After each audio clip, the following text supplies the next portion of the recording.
नमस्कार। चलिए आज एक ऐसे सफर पर चलते हैं जो 4000 साल से भी ज्यादा पुराना है। ये कहानी है गुजरात की। एक कहानी जो सिर्फ व्यापार और सफर की नहीं, बल्कि हर बदलते दौर के साथ खुद को और मजबूत बनाने की है। ये सिर्फ एक राज्य का इतिहास नहीं है, बल्कि ये तो दुनिया से भारत के जुड़ने की एक कमाल की दास्तान है। तो शुरू करें। तो सबसे बड़ा सवाल यही उठता है ना, कि आखिर कोई एक जगह हजारों सालों तक, मतलब 4000 साल तक दुनिया के लिए इतनी जरूरी कैसे बनी रह सकती है। सोचिए, सिंधु घाटी के पुराने बंदरगाहों से लेकर आज के एक मॉडर्न इंडस्ट्रियल पावर हाउस तक, इस लगातार तरक्की का, इस सफर का राज क्या है। चलिए आज इसी राज से पर्दा उठाते हैं। इस सवाल का जवाब ढूंढने के लिए हमें टाइम मशीन में बैठकर बहुत बहुत पीछे जाना होगा। कहानी की शुरुआत वहीं से होती है जहां इसकी नींव पड़ी थी, यानी वो प्राचीन दौर जब गुजरात ने पहली बार दुनिया के नक्शे पर एक बड़े ट्रेड हब के तौर पर अपनी पहचान बनाई। और जरा इस टाइमलाइन पर नजर डालिए। ये कोई 100-200 साल की बात नहीं है। हम बात कर रहे हैं हड़प्पा सभ्यता की, यानी आज से लगभग 4500 साल पहले की। उसके बाद मौर्य साम्राज्य और फिर पहली सदी में रोम के साथ सीधा समुद्री व्यापार। मतलब ये इलाका हमेशा से कंसिस्टेंटली दुनिया के लिए एक अहम ठिकाना रहा है, और यही बात इसे सबसे अलग बनाती है। उस जमाने की इंजीनियरिंग का कमाल तो देखिए, सच में दिमाग चकरा जाता है। जरा सोचकर देखिए, लोथल में दुनिया का सबसे पुराना, मतलब सबसे पहला डॉकयार्ड था, एक प्रॉपर बंदरगाह। और धोलावीरा, वहां पानी को बचाने और मैनेज करने का जो सिस्टम था, वो आज के इंजीनियर्स के लिए भी एक केस स्टडी है। इससे एक बात तो साफ हो जाती है कि ट्रेड और प्लानिंग ये गुजरात के डीएनए में हजारों सालों से है। अच्छा, तो पुराने साम्राज्य ढले और वक्त बदला। इसके साथ ही गुजरात ने भी एक नए दौर में कदम रखा। ये था मध्यकाल का समय, जब यहाँ नए नए राजवंश आए, नई ताकतें उभरीं और इस जमीन की संस्कृति और सियासत को एक बिल्कुल नई शक्ल मिली। वैसे एक मजेदार बात बताऊं, ये जो नाम है गुजरात, ये आया कहाँ से? दरअसल ये गुर्जर जनजाति के नाम से निकला है, जिन्होंने एक जमाने में इस पूरे इलाके पर राज किया था। है ना कमाल की बात, कैसे इतिहास हमारे आसपास के नामों में ही छिपा होता है। और यहाँ पर ना हमें दो बिल्कुल अलग अलग दौर एक साथ दिखते हैं। एक तरफ था सोलंकी वंश का गोल्डन पीरियड, जब मोढेरा के सूर्य मंदिर जैसी बेमिसाल कलाकृतियां बनी, और फिर दूसरी तरफ आया दिल्ली सल्तनत का दौर, जिसने यहाँ सब कुछ बदल दिया और अहमदाबाद जैसे नए शहरों की बुनियाद रखी।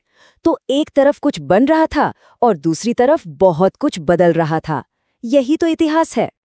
1026।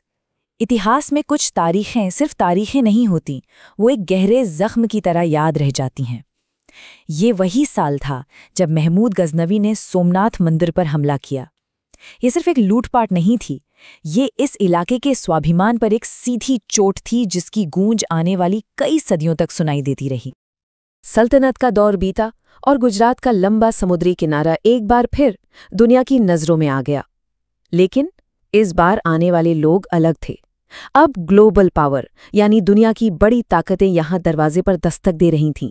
और यहीं से आधुनिक भारत की कहानी लिखने में गुजरात ने अपना सबसे अहम किरदार निभाना शुरू किया। अब गुजरात का तट मानो दुनिया के शतरंज का एक अहम खाना बन गया था। सबसे पहले पुर्तगाली आए, फिर साल 1612 में अंग्रेजों ने सूरत में अपनी पहली फैक्ट्री डाली, और ये एक टर्निंग पॉइंट था। इसके बाद तो एक एक करके बाहरी ताकतों का असर बढ़ता ही गया और आखिरकार पूरा इलाका ब्रिटिश राज के कंट्रोल में आ गया। भारत का द्वार, गेटवे टू इंडिया, सूरत को ये नाम ऐसे ही नहीं दिया गया था। ये सिर्फ एक ट्रेडिंग हब नहीं था, ये ब्रिटिश ईस्ट इंडिया कंपनी के लिए हिंदुस्तान में दाखिल होने का मेन गेट था। और यहीं से भारत के इतिहास का एक नया और एक बहुत ही कॉम्प्लेक्स चैप्टर शुरू हुआ।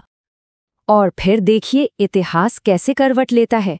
जिस गुजरात को व्यापार ने दुनिया से जोड़ा, अब उसी गुजरात ने भारत को आज़ाद कराने की लड़ाई की कमान संभाली। महात्मा गांधी का जन्म यहीं हुआ, साबरमती आश्रम आज़ादी की लड़ाई का सेंटर बना, और ऐतिहासिक दांडी मार्च की शुरुआत भी यहीं से हुई। एक तरह से कहें तो उस दौर में स्वतंत्रता संग्राम की धड़कन गुजरात में ही बसती थी। और हम गुजरात की बात करें और सरदार पटेल को याद न करें, ये तो हो ही नहीं सकता। इसी मिट्टी के लौह पुरुष सरदार वल्लभ भाई पटेल, जिन्होंने आज़ादी के ठीक बाद 500 से ज्यादा बिखरी हुई रियासतों को एक करके आज के भारत का नक्शा बनाया। उनका ये योगदान सचमुच अतुलनीय है। तो देश आज़ाद हो गया। अब बारी थी गुजरात की अपनी एक अलग पहचान गढ़ने की। और यहीं से हमारे इस ऐतिहासिक सफर का आखिरी पड़ाव शुरू होता है, एक नए स्वतंत्र गुजरात का जन्म। 1 मई 1960 ये तारीख गुजरात के मॉडर्न इतिहास में हमेशा के लिए दर्ज हो गई।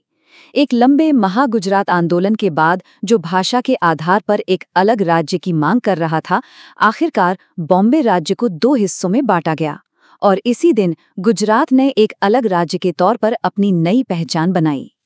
और देखिए, कहानी घूमकर फिर वहीं आ जाती है आज के दौर में। हजारों साल पहले के लोथल बंदरगाह से लेकर आज के बड़े बड़े इंडस्ट्रियल पोर्ट्स और फैक्ट्रीज तक गुजरात ने अपनी उस पुरानी व्यापार वाली विरासत को सिर्फ जिंदा नहीं रखा है, बल्कि उसे एक बिल्कुल नए लेवल पर पहुंचा दिया है। तो आखिर में एक सवाल सोचना तो बनता है, व्यापार की समझ, इनोवेशन और हर हाल में खुद को ढाल लेने की ये जो हजारों साल पुरानी विरासत है, ये आने वाले कल में गुजरात के भविष्य को क्या शक्ल देगी? खैर, इतिहास हमें कुछ इशारे तो जरूर देता है, लेकिन असली कहानी तो अभी लिखी जानी बाकी है।